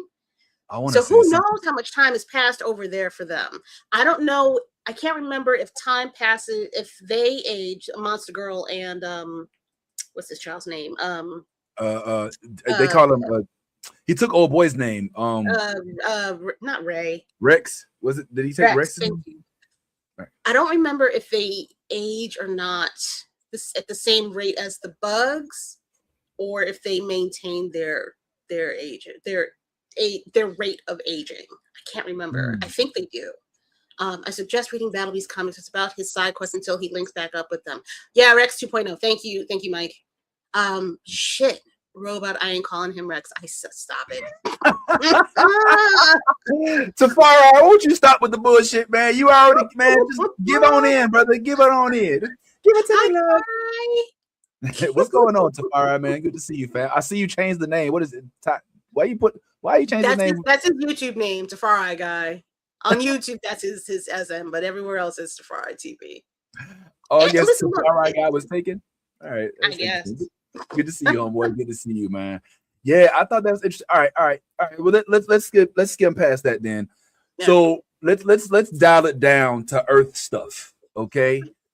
Since we was talking so much about Debbie, what's your thoughts about Debbie and her new boyfriend trying to sell their house? Like, I don't know. I didn't like that whole proposal. Hey, why don't we go ahead and sell our houses and merge as one?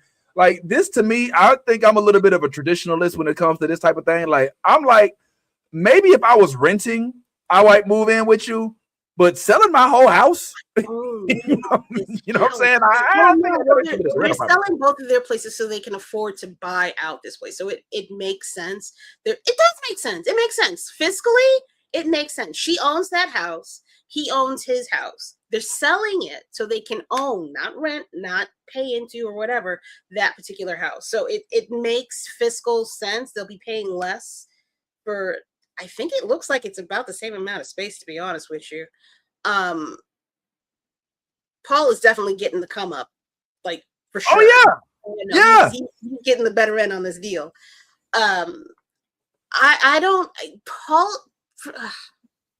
Paul is very safe for Debbie, and I can't hold her for wanting to be safe.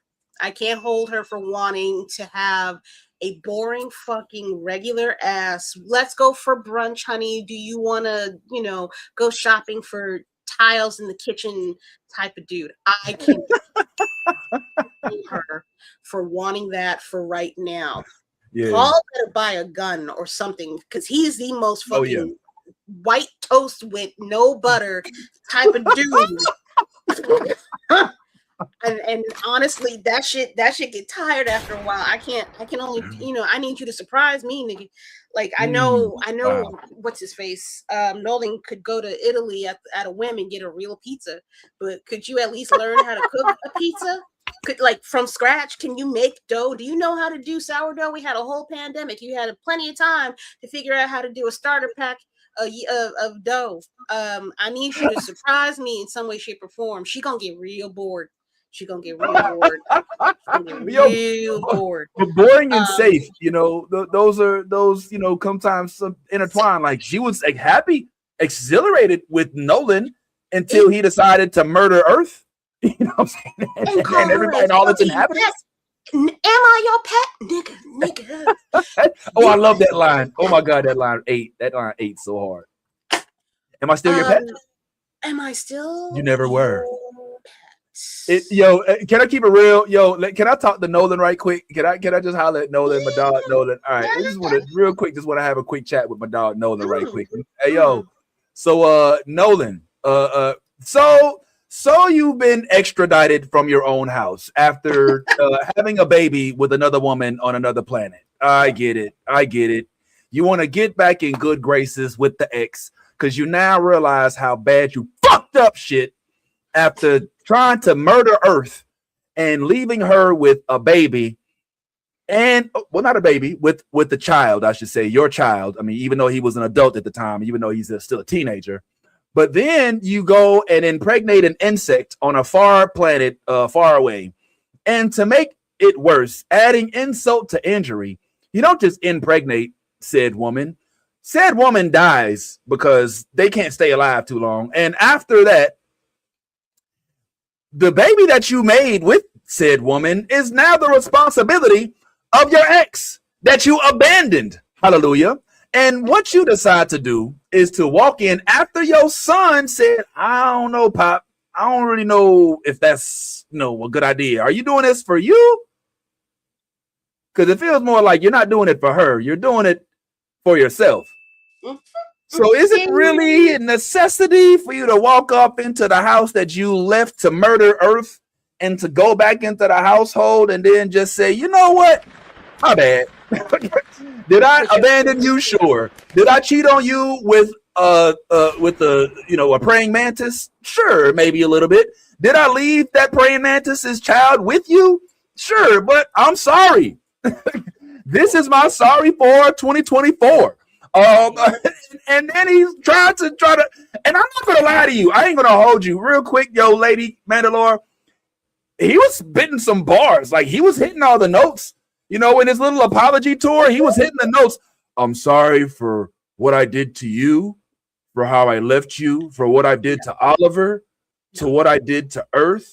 I thought she was gonna eat it. I thought that there was a small point. There was a point in time where I was like, oh shit, he's wearing her down. He's actually getting her to believe this bullshit that he's got coming out of his mouth. So when I did get a chance to see how she unleashed the dragon, proverbially, and was like, oh, hold the fuck up. Oh, so you think you just finna show up and just, ooh, my bad. I ain't mean to murder Earth and leave you with a child that I made with a whole nother woman. Well, wait. You thought you was just gonna walk into open arms and I was gonna be like, come on here. You know what? I need Massa back because I don't feel like a good pet without having me a Massa. Like, what did you expect to happen? Well, it happened. The only thing that I wish she would have did better was that she would not have tried to hit him with her own feeble. Because I mean, I know you're talking about it's all in the form, but we're talking about a filter, right? The only thing I regret with her hitting him is that she didn't hit him with something else. Thank you. That was all I was going to say. That's literally all I was going to say. Don't use your own bones. Go get it wrong.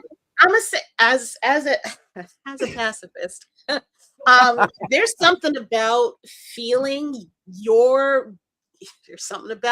that body to body fucking contact. It hit different. It hit different. No pun intended. There's something about. I'm about to show my whole ass. There is something about taking a pause to go and get something in order to cause harm versus being in that moment and taking all of that energy and fucking motherfucker. That is a lot more. Yeah. I don't want to say it's therapeutic, but the transference of energy is more efficient in that manner. I could attest to that. She needed to get that out. Yeah. She'd been holding that in for a minute. And if the only thing that she broke was her hand, it still wasn't enough. Enough. I know she's still mad. Of course. Yeah. Oh, Chat, I just wanted to correct a couple things. She did with you, man. Get your ass in here. Right. She didn't Nolan didn't leave the kid with her. Mark made the decision to bring that kid back. 1. 2, he didn't technically abandon him. He just lost the fight and got snatch grabbed from the planet. But yeah, when they lost the fight, they took him on the ship. Oh yeah. Because Mark was down and out for the count. Fair. They said, we're taking your pops and we're gonna kill him. So all right. Thank you for correcting the record. All right, good point. Yeah. Well, here's why I say she abandoned. You're right. He did not leave the baby with Debbie, but he knew once he knew that that's where he was, he wouldn't even go and see him. He wouldn't even say, "All right, I'm here now. Okay, my bad. At least let me." And to his credit, like, look, Oliver wanted to see his dad. For what? I don't know.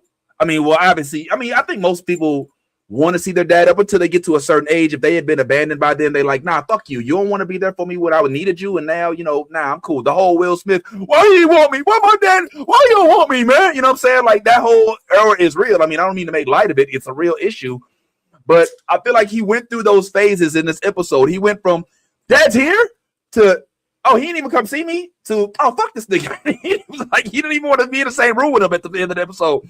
So I feel like that's on Nolan. That's on Nolan, though, because Nolan could have been, I mean, and I get, oh, I want to save him from me. Save him from you. He don't even know you. Like, and that goes more to the point of Nolan being on bullshit with this fucking apology, because the person that he most certainly would have been easier for him to make that connection with was that child. And he couldn't fucking do it. Oh, he idolized him. He idolizes his dad. He doesn't know anything about him. I would venture to bet that Debbie didn't say anything bad about that man to that boy. I would bet you $1,000 smooth. She never said a bad word about that man to that child. He has no idea. Right. I don't even think Mark would have told him what his dad did to him.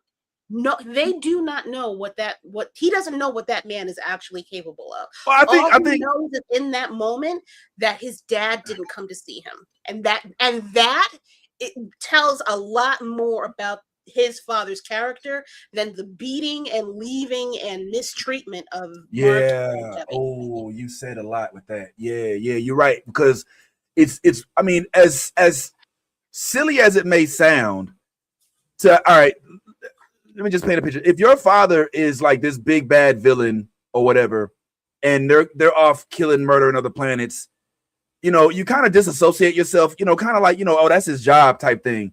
But when he misses your soccer game, or when he says he's coming to your birthday and doesn't show up, all that other stuff seems to, I don't give a fuck about your job. Like, I don't care about all that huge connection.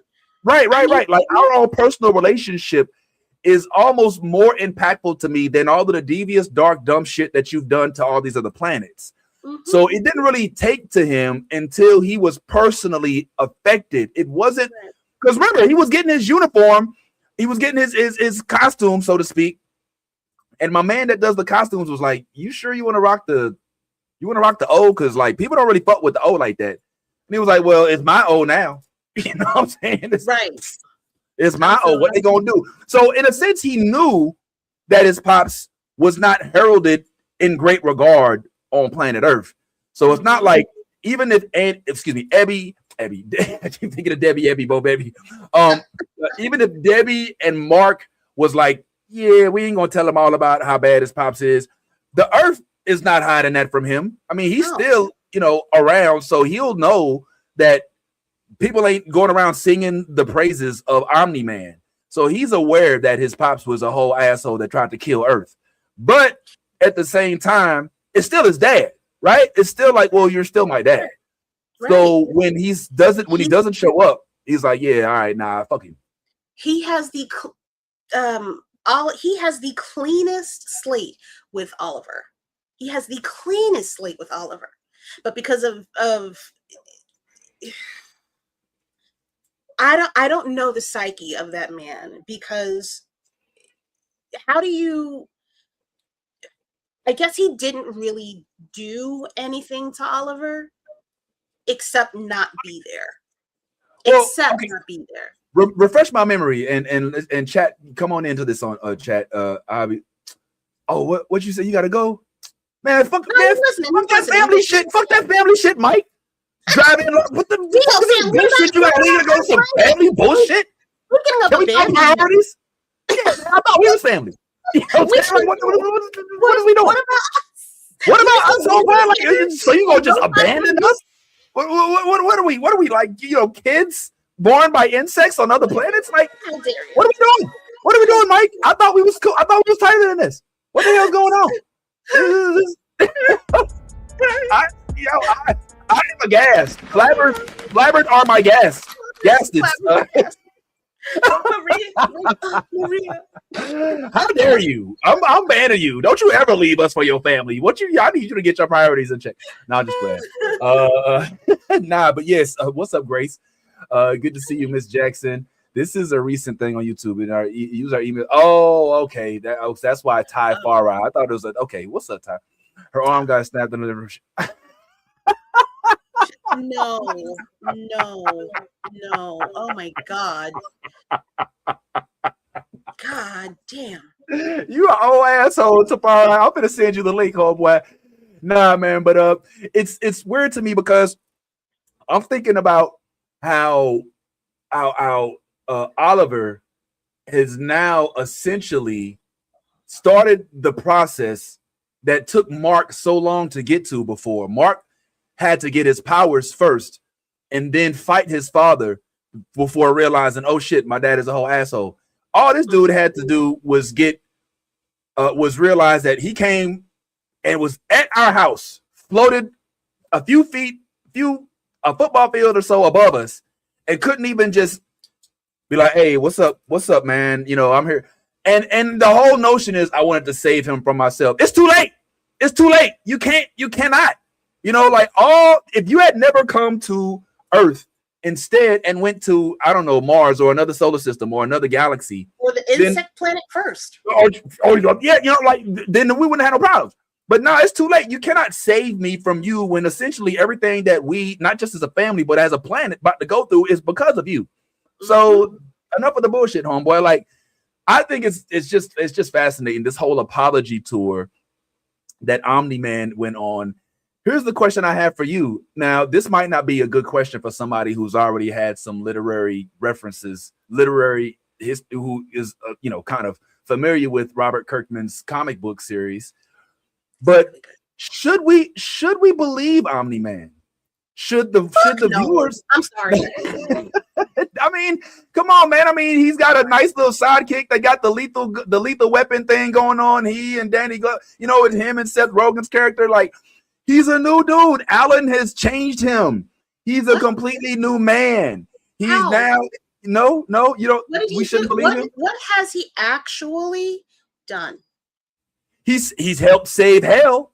He saved wasn't it Satan? Or was that him or was that Mark? That was his son. That was Mark. My bad. That was Mark. My bad. What All right. Well, he's done lately. What have you done for me lately? He helped save Mark from Conquest. All right, he's fighting against his own. He killed Viltrumites. Debbie don't know that.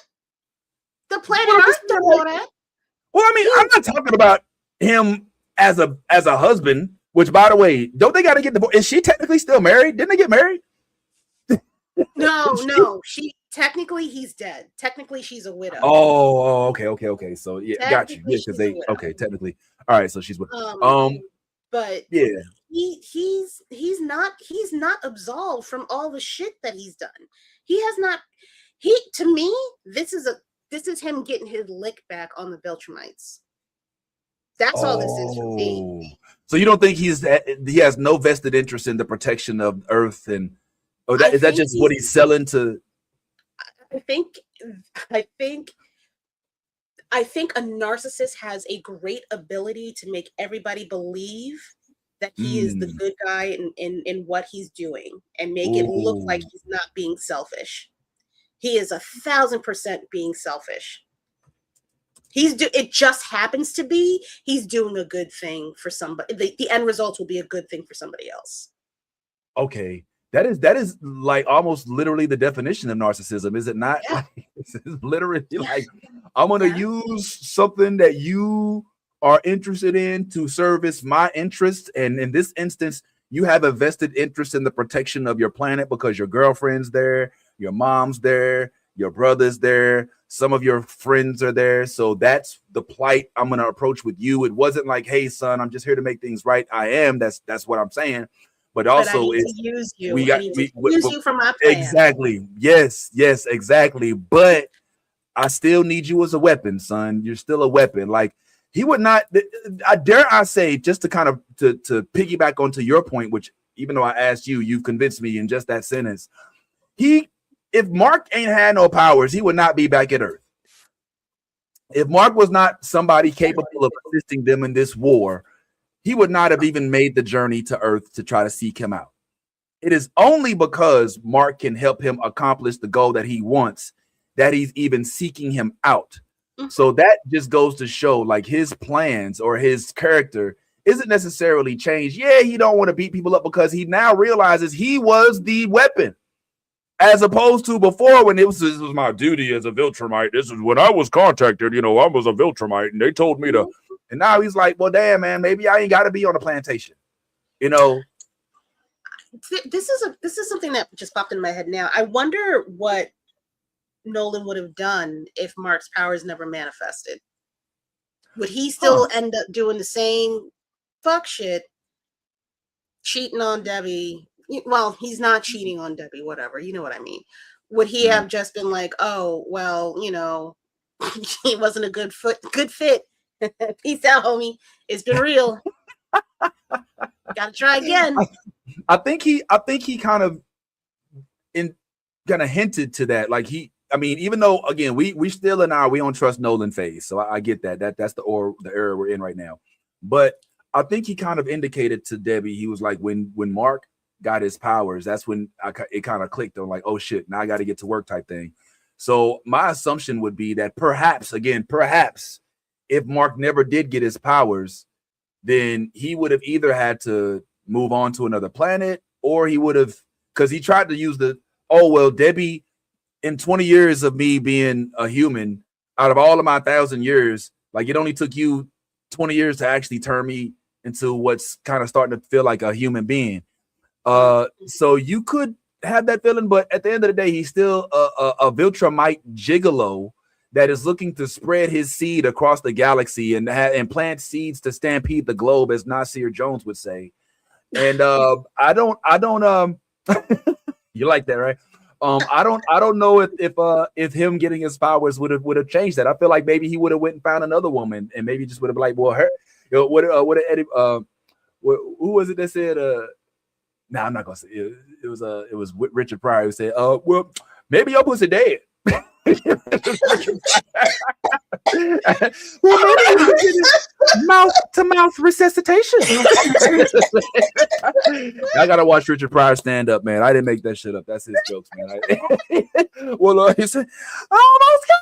Well, maybe your pussy dead. I don't know. Well, maybe you should give him mouth-to-mouth resuscitation. Yeah, man. So we'll see what happens with that. I don't know. I'm geeked up about it. What about last thing on Invincible real quick, and then I'm gonna wrap up things with a little bit of Daredevil. Yeah, because we did say we are gonna talk about it. I'm assuming you didn't see that, so you don't have to stay around. Yeah. You did. Okay.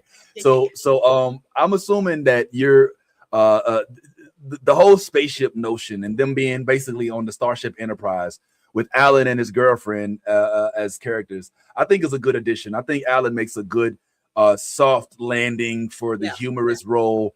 I think that's cool. I'm assuming you feel the same way, huh? Yeah, Alan definitely helps move the story along instead of it just being solely about rock'em sock'em, hit him in the mouth, keep going, action pack. He helps to bring he helps transition from a high energy level down to a soft and more reasonable, let's talk it out level of the show. He definitely helps bring it down with some surprises. Yeah, I'm still kind of curious as to what the extent of his strength is, because I don't think we've seen him at 100% at his full form. Like, we've seen him kind of exert strength in protective situations, but I haven't seen him go like full, like Mark, like in this instance where he's like kicking the full shit out of you.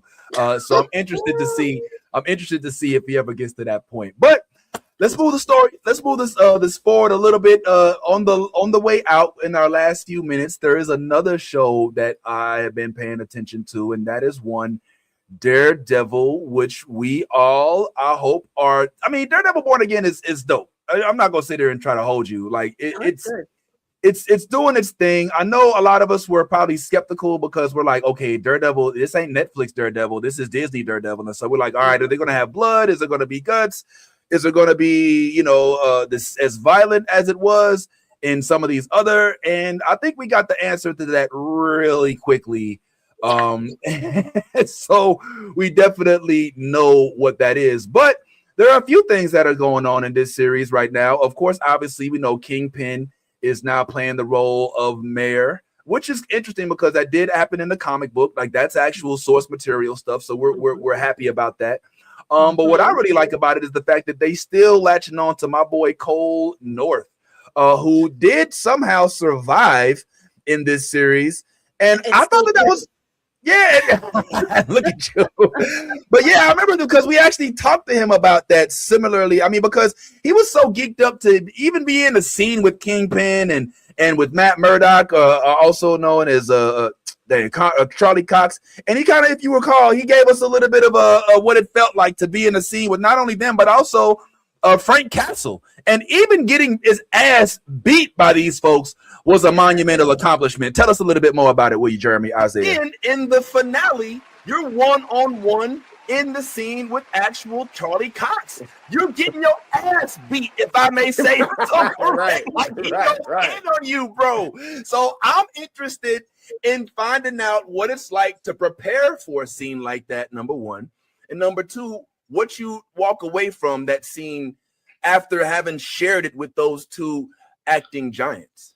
Well, I mean, honestly, well, first, like, shouts out to the stunt crew, man, who does a lot of the action, Phil and Czar and those guys, and we basically just kind of follow what they put out there as far as they'll do it, and then we just kind of come in and try to look our best as we do it. But on the topic of what's it like with with Charlie and Vincent and even John, man, everybody's real and is professional. It's like you don't too much, you may have a sense of like, man, I got to make sure I bring it, but I think more so for me is just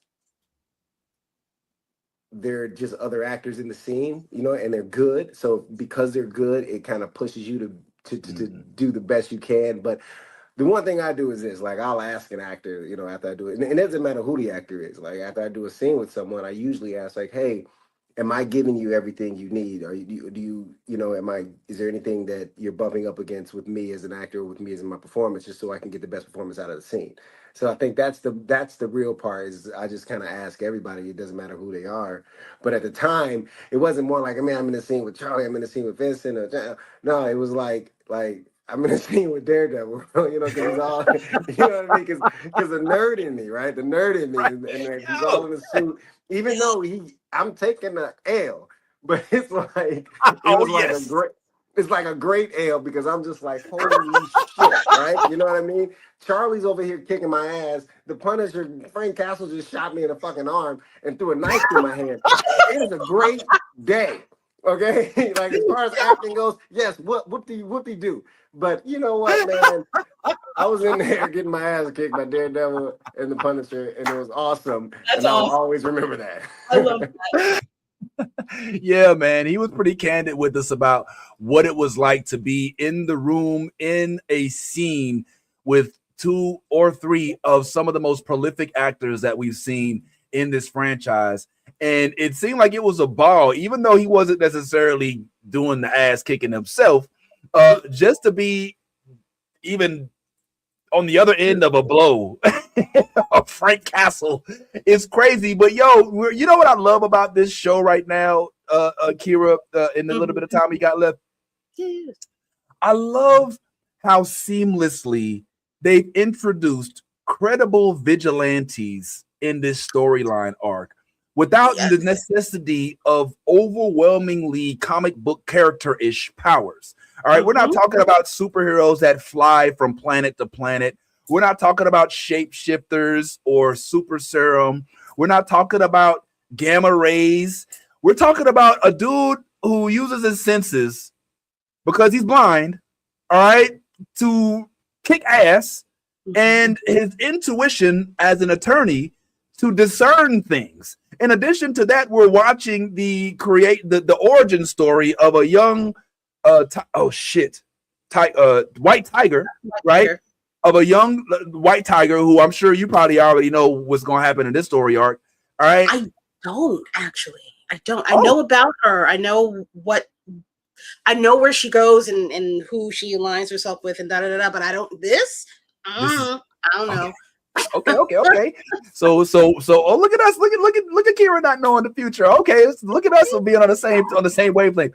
But in addition to that, the seamless way of which they have recharacterized Bullseye. Because if you recall, Bullseye, guys, was Colin Farrell when they introduced him in the movie, and it was not what it is now. You know what I'm saying? So with Bullseye, they essentially just made him. I mean, he's kind of like, I hate to say this because I don't want to gratify the comparison, but he's kind of like a white Jon Stewart in it, not with the lantern, not with the ring, but when his marksmanship. Because we know Jon Stewart was, a military grade. Are you comparing skill or morality? Yes. Skill only in skills, not the morality aspect completely gone. I'm just speaking about the fact that John, he was capable of like hitting targets from like states away, and and this dude is like just throw it, like the way he saved. Oh yep, real quick, spoiler alert: the way he saved Matt Murdock's ass and didn't even show up in the building, not with bullets. Like that's the part that fucked me up. Like I don't think people recognize. Like it'd have been one thing if he, if he took them people out and it was using a sniper rifle, but they were use knives through a window from a distance. Like that shit's crazy. You know what I'm saying? Like, and I don't think people are really giving that enough acknowledgement, so to speak. But the fact that these are so seamlessly introduced to this platform, I just feel like it's making the show that much doper. What you think? I commend Disney for figuring out how to maintain their promise of being more grounded with these heroes, with their TV series. This is the place to do that. I can't wait for our surprise characters to show up and actually turn things up a little bit. Yeah, it's the worst kept fucking secret they've had in a long goddamn time. We all know who's coming back. I'm not gonna spoil it here in case you are blessed and have not seen the internet in the last 48 hours. But we know it's gonna get turned up a lot. The storyline is still a little bit weird for me. Like I know what is it? I forget the title of the arc right now. It's very simple. Anybody can look it up, whatever. I'm really curious about the transition of power that's supposed to happen. I'm very curious about the transition of power that's supposed to happen by the end of this, because we're halfway through. No, we only have 3 episodes left. So what are we doing, fellas? Well, we're only on. It's only 3. It's going to be 6 episodes. I thought it was 8. It's 8. We just finished 3. It was just 3. Wait, what was 5? Was 5? No. I'm thinking of Invincible. You think Invincible? My bad. Sorry. No. Yeah, we just got episode 3. On 4. Yeah, the next episode will be 4. You're right. I'm so sorry. Time is a flat circle. I think that they've got a lot to do in. I don't think they're going to complete the circle of the transition of power. Yeah. Makes me more interested in what's going to happen in Spider-Man Brand New Day. I'm extremely curious about what the fuck is going to happen there. It looks very New York grounded right now. If Disney has learned their lesson to not show the entire fucking movie, that part in a trailer, then we're only getting the first 30 minutes of the movie. If they know how to shut up, it feels like we might only be getting the first 30 minutes of the movie, which is then going to let us go back into the TV. After a break. I'm excited. Yeah, because I mean that was gonna be my next question. We can talk about that next week because we're gonna go ahead and wrap up right now. But the next question I was gonna have was how much are we integrating now? Because we're now knee deep into the MCU.